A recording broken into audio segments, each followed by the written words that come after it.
Hi guys, আর একটা video নিয়ে আইলাম। সো প্লিজ সাপোর্ট করিও আর পুরা ব্লগটা দেখিও। সকাল সকাল হয়ে আমার এই যে খাফরেঙ্গা মরিচ ওটা দেখাইলাই।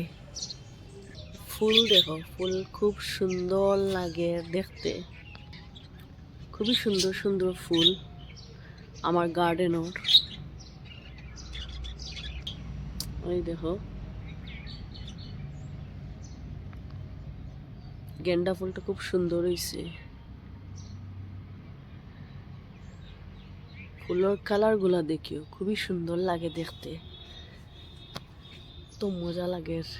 গেন্দা ফুল তো বহুত সুন্দর দেখতে, ওয়াও।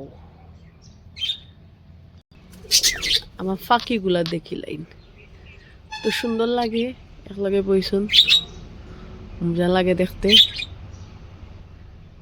আর এই ফুলটা দেখিলাও, খুবই সুন্দর, মাইক ফুলর লাখান, খুব ভাল লাগে देखते। अब मैं फिश फ्राई करूँगी, चिकन पकाऊंगी, दाल पकाऊंगी और कुछ वेजिटेबल्स भी। देख सकते हो मेरा फिश यहाँ फ्राई करने के लिए रेडी है, मैं फ्राई करूँगी। ये चिकन भी रेडी है, मैं पकाऊंगी और दाल कुकर में है, उसको भी पका लूँगी। রান্দা চলের এবার মাছও বাজার আর এবার দিতে মাছে খালি ধুম ডাম চলের ফ্রাই করি আর যে। সো আমার ব্লগটা এখানে শেষ করি, সবাই সাপোর্ট করিও। Thank you for watching, bye by.